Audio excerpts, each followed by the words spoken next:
India and UK enjoy a £42.6 billion in annual trade currently. Another £25.5 billion are projected to be added every year by 2040. A £4.8 billion in addition will be contributed towards the annual GDP for the UK alone. These are the ambitions behind the UK-India Comprehensive Economic and Trade Agreement that has now come into force. But beyond the numbers, the real question is, what will CETA actually change for businesses, investors, and entrepreneurs on the ground? Beyond the headlines, what does this agreement actually change? Who stands to benefit? And perhaps just as importantly, what challenges remain? To explore what happens next, I'm joined by someone who has viewed the UK-India relationship from multiple angles. David Landsman, OBE, has served as a British diplomat, led Tata Sons in the UK, and chaired the Confederation of Indian Industry, also in the UK. He has advised the UK-India Business Council and today works with leading businesses, investors, and policy institutions on global opportunities. David, welcome. Thank you. Very good to be with you, Lakshmi. The CETA officially has now come into force, marking the beginning of what many have described as a new chapter in one of the world's most important bilateral partnerships.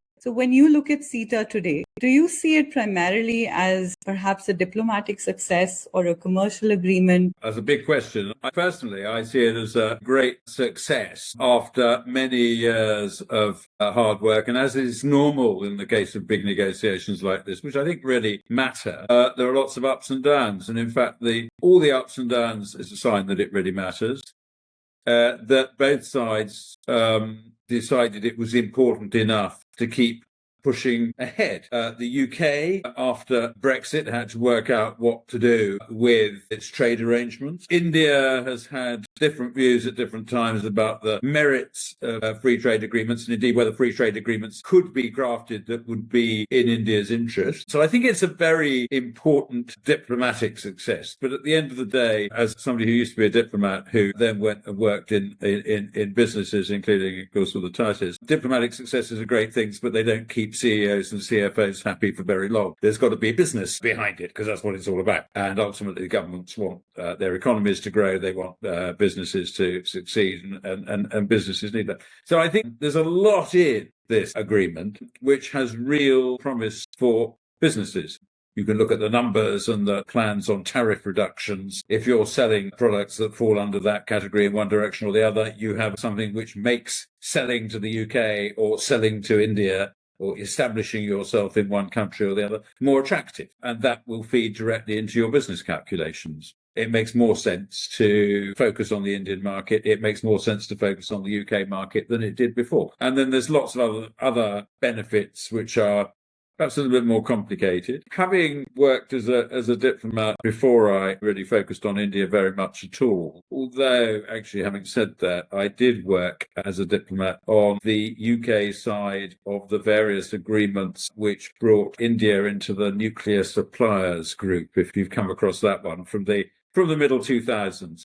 And that was an initiative of the US and the UK primarily at the time. And although that's not what we're talking about here, it was a very important, quite early sign that the UK and the US saw the strategic importance of India and the strategic importance of collaboration with India. The UK, whether you say it's a result of Brexit or you just say it's a result of the bigger picture, the UK is very much a player or wants to be a player or has business and other interests that can make it a player in the Indo-Pacific region. And it wants to be present and it's got something to offer. The fact that both sides have have persisted, I think is really important. Sign of the direction of travel. Before we get into is it perfect? Does it do enough here? When's it going to happen? All of which is vital. If you're the CFO, you care about all that very much. But as a sign of a direction of travel, as a symbol, as a signal to boards, as a signal to companies that this is something that you thought it was worth looking at. You're quite right, it was, whether you're in India or in the UK. And now there's a new framework around it, which is going to give you that thing which you always want in business, which is a measure of certainty. I remember whenever there was business discussion or policy discussion with the UK, it wasn't always on a reciprocal basis. And that, to an extent, to a great deal, has also changed. And businesses, of course, I mean, beyond a little bit of lip service, they need to see what's really happening on the ground as well. And the reference to the nuclear,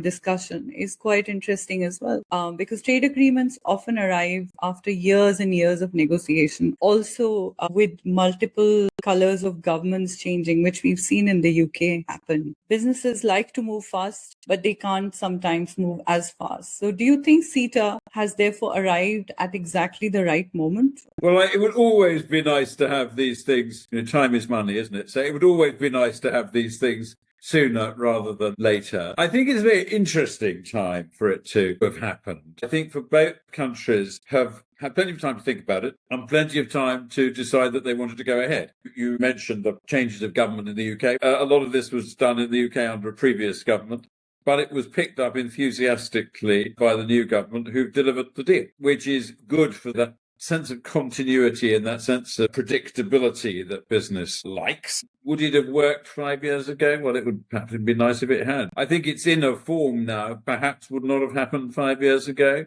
We are where we are. Business likes things to happen tomorrow. It doesn't worry too much about what happened yesterday. We are where we are. And I think it's a very good start. We'll perhaps come on to that, but I think it's a really good start to a new level of relationship. And both countries are in a pretty good shape to take it forward. Both have taken their time in terms of delivering what they wanted in terms of their asks. So you've led Tata Sons in the UK. You have a good idea on what might happen in boardrooms, when such changes happen. What conversations do you think are happening inside multinational or even other business boardrooms today because of CETA? And what decisions do you think have suddenly become easier? Well, I'm not going to pretend I'm a fly on the wall in those sort of discussions right now. But I think inevitably there is that question of what is short, medium, and long term, and what is certain and what isn't. If you are a business which is directly impacted in the short term, if you're selling whiskey to India, you'll be able to predict where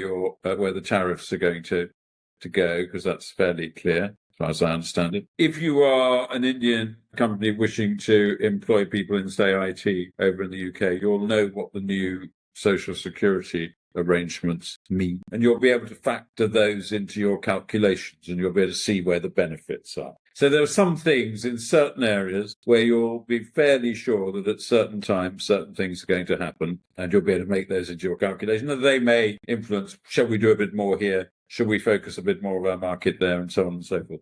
So I think those kind of things are very useful in short term. Then there's the medium term. What are the things that are envisaged in that agreement? The fact that professional qualifications is an area that's going to be looked at under the provisions of the agreement is something that in the medium to longer term could be valuable. Public procurement, I suspect here. Quite complicated, quite new, radical, not the kind of thing that appears in many free trade agreements on either side, so it's a really good thing. But it's not all going to happen overnight. It brings you opportunities to look at that weren't there before. And if you're getting involved in infrastructure projects, and if you're looking at big public procurements, they don't happen overnight. And then there's the longer term, because I think one of the things that these kind of agreements should do, and I think the UK-India agreement will do this, is it will encourage both governments and also business organisations like CII to keep looking at where further it can go. What more would we like from India? What more would India like from the UK? What more can we do? What would the next iteration be like?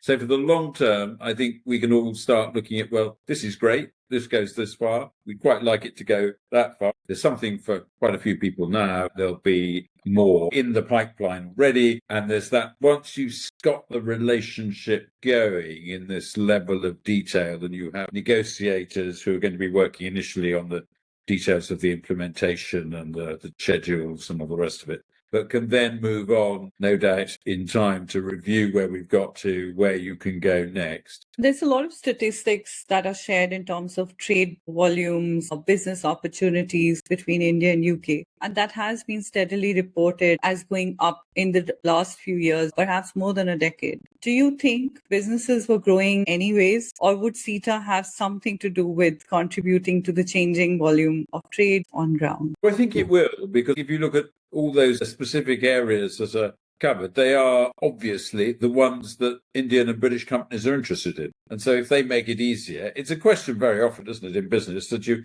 have to prioritize. You can't do everything. So you have to prioritize certain markets. You have to focus in certain places. Well, if this agreement encourages companies to focus a bit more on Britain or a bit more on India as a result of it, then that is achieving its purpose, and those opportunities are good ones, and that makes sense for the businesses. There is an increasing realism in the UK about what doing business with India is about. Some people always got it. Some people didn't really get what was doable. Some people were put off. And I think some of the provisions in CETA on ease of doing business will help too. People's images are not always accurate, I think, in either direction. But, if the trend is there, and the more the underlying structure suggests certainty and progress in a certain direction, that helps. It's not all the free trade agreement, as you say, but it certainly will help accelerate that growth in trade. Are these new companies that will get drawn to, say, UK as well as India, or is it just the companies that were anyways planning on expanding? I think it's both. The existing companies are likely to take advantage where they can. I think we saw, certainly when I was at UK India Business Council, we saw plenty of new companies looking at India. We see them now. I've worked in other markets. I'd like to look at this one. It's an important growing market. Well, is it something I can do? CETA will help make it possible that a British company can operate. And I'm sure we certainly see plenty of Indian companies that are new to the UK coming to the UK. And we've had all sorts of visitors from India, and they are not all familiar names. I think there's some provisions here and some support here for SMEs, which is quite important, because certainly from the perspective of a UK company going to India, if you're an SME, you need help. You need to know where you can plug in. You need to know where in India you're going to work. You're not just going to go to India and think you're going to stand in Delhi or Mumbai and sell your services all over the country. Of course you're not. So you need help with that. And there's something in here, but there's also, of course, a ready-made infrastructure in terms of the government support, business organizations who are involved in this corridor one way or another. So I think the free trade agreement is not the whole story, but it's a really important addition to that story. And I think that apart from anything else, it will give a sense of confidence that there is a structure there. And that doesn't in itself win you business, but it helps you when you're doing that strategizing. There is a lot of optimism. So public discussion so far has been there's big things about tariff reductions, but there's a lot more to the agreement than just tariff reductions. What do you think is the most important aspect of CETA that business leaders perhaps are overlooking currently? I think there's quite a lot in here. It's a very modern kind of an FTA. There's quite a bit on digital trade. There's quite a lot in trade in services. So it's recognizing where international trade is going. Then public procurement. I think some of the ongoing work to deal with regulatory issues, I think that would be really important. We all know that tariff barriers are often much more important than the tariffs themselves. And people have criticised free trade agreements. And that's perhaps some of the more traditional ones, which were focused much more on tariffs. Well, there's a limit to what that does. When you've got two countries which are quite a long way away from each other, not all the trade is trading goods. That might not be enough. But this is quite a modern agreement, going well beyond what one might have expected. We'll see how that all comes out in the practicalities, but it's clear. There's even some provisions for British companies to get involved in the Make in India initiative. It's interesting times that the UK is in. Typically, such a thing would not go through because the government's not stable, there's political instability.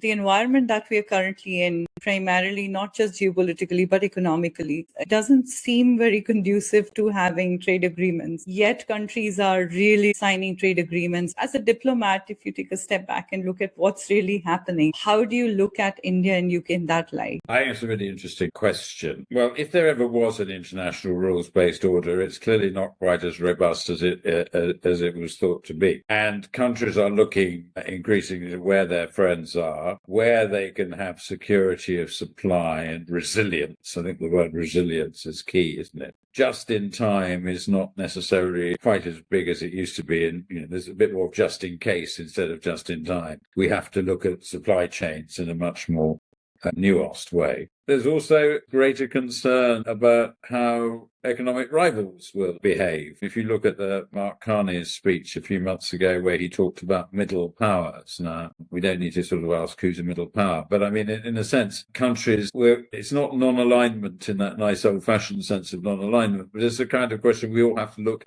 in lots of different directions for where our friends are, where our relationships are. So actually, that does encourage, we're not going to get a World Trade Agreement, a World Trade Organization agreement anytime soon, but we can get a lot of interlocking agreements with our friends. I mean, the UK is very, very positive about its experience with CPTPP so far, for example. UK is looking to strengthen its relations with the EU. That's another one. But in that context, it must make sense, certainly from a UK perspective, to want to have a closer trading relationship with India, a democracy, a friend, strong links already there. You want to build on that and clear away some of the legal and regulatory obstacles that have been there on all sides for a long time. And you and I, having worked on all this in CII, know that there were plenty of obstacles on all sides, and it's good to see some of them going. So I think this reflects an understanding of the way the world is going and a recognition that it's going to be more complicated. You don't want to put all your eggs in one basket. Ultimately, countries are always competing one with the other. This is not the only free trade agreement that's been signed recently. The UK signed some other very interesting ones. India signed others and is negotiating others. And lots of countries, the Europeans, are trying to do the same and so on and so forth. So, that's a good, positive outcome from where we are and a recognition of what can make a difference. And it's a sign of a healthy, connected world as well, that of course, you have the urgency of building your own value chain and reduce dependability. So you might as well join in and build strength together and do it on a complementary basis, which is what the UK and India have pretty much done. The CETA has a lot of things that look like a futuristic policy. Of course, policy can never keep up with changing times, not in the manner that we'd like to. But it's left the scope pretty open, and it has been lauded for its focus on futuristic world, digital trade, professional mobility. You talked about procurement. Innovation is a big section in it. Are there chapters, do you think, that could become far more valuable in, say, 5 or 10 years from now than they appear today? I think you're right about innovation. This is an area where UK and India have a very strong record, but it's a kind of some ways it's a complementary kind of a record. In India, with the scale that it has, and now being really much the kind of beneficiary of a certain sort of globalization. I mean, if you just look at how many Indian business leaders come back to India from the US or from the UK or from Europe or wherever, and are building businesses in India, the research and development space, the university space, there's a lot going on. But it's not all just a carbon copy of something going on somewhere else. It's a distinctive capability. The UK has clearly in its universities and elsewhere a huge amount to contribute. And the opportunity to do more together. It's been going on for some years, of course. But the more that both business and educational institutions can work together and be facilitated to do so, I think that's very important. Regulation is an area where no one is innocent. We all impose too much regulation everywhere. But sometimes it's actually quite difficult to deal with. So maybe it will be the case that when some of this is discussed in bilateral fora, it becomes possible to do things which might be quite difficult to do otherwise. So I think that's one where it's always going to look boring, it's always going to look slow, but I think it's a really important area. Procurement, I mean, given how much public procurement there is in both countries, this is an area where the UK could absolutely benefit from more Indian providers in its public procurements, and I'm sure that there are plenty of British companies that could contribute to some of the Indian projects too. I don't personally imagine that's going to move at supersonic pace, but I think it's a really important thing to be getting the people working together, getting companies interested. When David was my chair, when I was heading up CII in the UK. And so we did a lot of advocacy for key asks of Indian industry. And I remember that a couple of things that always came up. The tax structures that apply to international businesses in the UK, including also sometimes not just tax, but financial systems that govern, including setting up of bank accounts, both not just in the UK, but also India. The other thing was that how much social security had to be paid. And there was this whole long campaign that I know, David, you ran over a number of years, where through different prime ministers and chancellors were repeatedly rejected by saying that there is a fiscal deficit and we can't pay this money yet. I see that that's come through in the CETA. And it was music to my ears because I myself have campaigned for it for a good number of years. So things like that have actually happened and have become reality. What are some of those key asks that you recall that you see have now become reality? Almost. Well, I mean, in a sense, the whole thing seemed an impossible ask at some points because one watched the negotiators going on and they were always very positive. And I mean, I remember a number of occasions talking to the British and the Indian negotiators, and they clearly had good relationships between, which helped. And they were clearly working away. But we always know that in these things, and I've been a diplomat, so I've been a negotiator, you've got your country behind you and you've got your government behind you, and the government is giving you your instructions, and the time has to be right for these things to happen. Now, you mentioned the social security case. I think there is some useful stuff in here as well on the banking and all of these kind of things. That's tougher because it's not really a bilateral issue. It's all about the practices from one country to the other, and they are really difficult. But on the social security issue, it's a very logical case that people shouldn't be contributing to something that they can't benefit from, and that they're paying double contributions and so on and so forth. It was a fiscal issue. It was also, as we saw in the course of these most recent negotiations, quite a political issue. One, I would say, which was kind of misunderstood and was put in the wrong bucket, as it were. Not an immigration-related issue. It was a labour mobility-related issue. But both sides have to understand the sensitivities about these things, and eventually the time is right, as it were, and it's resolved. I think the important thing, if you're in a pickle, you have to generalize the argument a bit. You have to bring in enough other things which attract both sides in a negotiation to get to a deal. Because if you want something, you have to offer something somewhere else that is sufficiently attractive that the trade-off can be made. And I think that's what's finally happened here. But it's good to see that all that persistence over very many years, and neither you nor I are in the jobs we were in at the time when we were doing this. But nevertheless, we can see from a distance that it has delivered those results. And that's a big tribute to the persistence of all the negotiators, and ultimately is a tribute to the political leaderships. There were rounds of negotiations, but there were rounds of consultations that actually preceded the negotiations. Of course, there's some areas that remain desirable. So which areas do you see have not yet seen the light of the day through CETA? First of all, I'd say I think it's a real tribute to the negotiators. How, as you say, they did engage very closely with business. We know the negotiators. Some of them have had previous business careers and experience, but not all of them. And I think it's actually, as somebody who's been on both sides, I think it's actually very impressive, particularly that those without that kind of personal experience in business on both sides have got a really good feel for what really matters. It can't just be about the political symbolism. It's actually got to work for business. And they really did focus on that. So I think that is something that is commendable. One's got to know a few of these negotiators quite well over time. And I'm very impressed with the quality of people, which I suppose, again, is a sign that the governments did take it seriously because they put good people into doing the negotiations. Where would I like to see more? I suspect that actually for both countries, trade in services is an area where we're going to want to see more over time, because actually both the UK and India are serious service sector economies these days. There may well be scope for more of that. Now, one wouldn't want to put money on much more on labour mobility anytime soon, given the political context of that. But one suspects that there are kind of, up to a point, other ways around some of that. That certainly from an Indian perspective, the services we're talking about is primarily technology, and that is being now done in lots of different ways. I mean, certainly, I think from both side. Some of this stuff is in the detail of regulation, what we call ease of doing business, which is an issue for both directions. And I think if you want to unlock more, particularly SME involvement in this corridor, then there is still more to do on that. But I think what the free trade agreement does is it's not all just in the provisions of the agreement.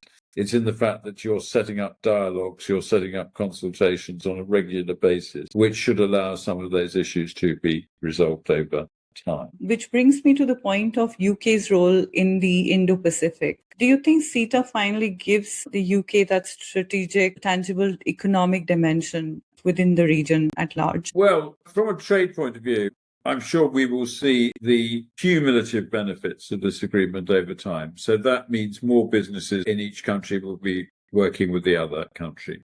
So that in itself strengthens that relationship. I suspect we will see more also outside of the trade relationship in terms of defence collaboration, defence industrial collaboration, I think are important areas. Obviously, on the more political and strategic side, the UK's involvement in AUKUS shows that the UK still very much wants a role in the region. It's not purely looking at its own immediate geography. I think the UK, and it's one of those things which you might not have predicted, but the UK is becoming very committed to a whole range of free trade agreements around the world right now. It's just signed one with the GCC, with the Gulf countries. It looks pretty, from what I can see, pretty enthusiastic about the further expansion of CPTPP. And so all of this suggests, and I think this is absolutely right, that from an economic point of view, as well as a strategic one, for the UK too, the future doesn't just lie with immediate neighbours. When a lot of your trade is services, when there's a lot of digital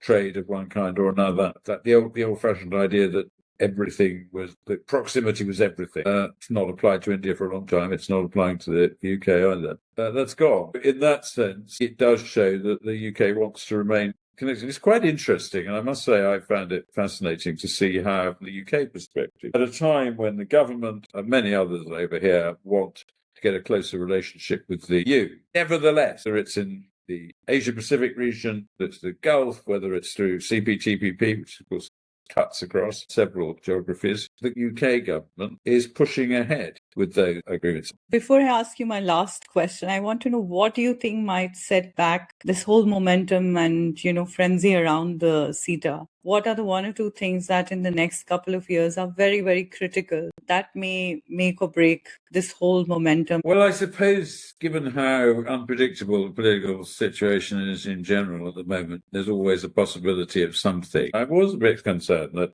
since there are people, certainly over here in the UK, talking about how they'd like to rejoin the EU customs union, that this would cut right across all these free trade agreements the UK has negotiated. However, we've seen so many of these agreements now which are being promoted and received very positively across different geographies, and so many people supporting them. And I've talked this through with a few people in and around government. I just don't think now that is a realistic prospect. I don't see how we can abandon all these agreements. You can foresee some negative scenarios in which countries become more protectionist, because we've seen a certain amount of that over the last few years. But I'm quite optimistic that if that were to happen, that wouldn't manifest itself in the UK and India deciding that they want to be more protectionist against each other. I think that the UK and India would probably want to be on the same side in terms of that. Now, what can go wrong? Lots of little things can always go wrong, because there can always be a domestic political pressure from a particular industry or from a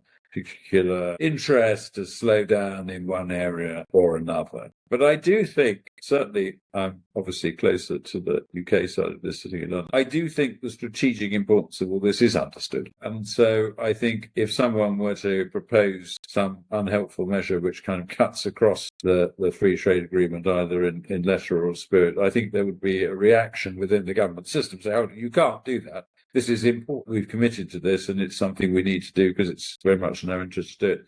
It would be foolish these days to say that there are potential threats out there. But I think this has got, the fact it's gone through so much effort to get to this point demonstrates that there is a robustness and there is a mutual recognition of the benefits. The speed at which it moves forward, that will always be something where I hope business will want to put pressure on too, because I think it shouldn't be something we just celebrate and then forget about, move on to the next one. It needs to keep moving in the right direction. And I think we are moving in the right direction. So if there was one message that you could leave for business leaders watching this series, particularly those who've not yet engaged in the UK-India corridor, what would that be? Well, I think it would be that take a closer look at India, having realized quite how it is growing and the opportunities there are, and what a sophisticated market it is becoming, how the direction of travel is. And point two would then be, well, if you have and you see that there are opportunities, setting out from the UK is probably one of the very best places you could be setting out from right now.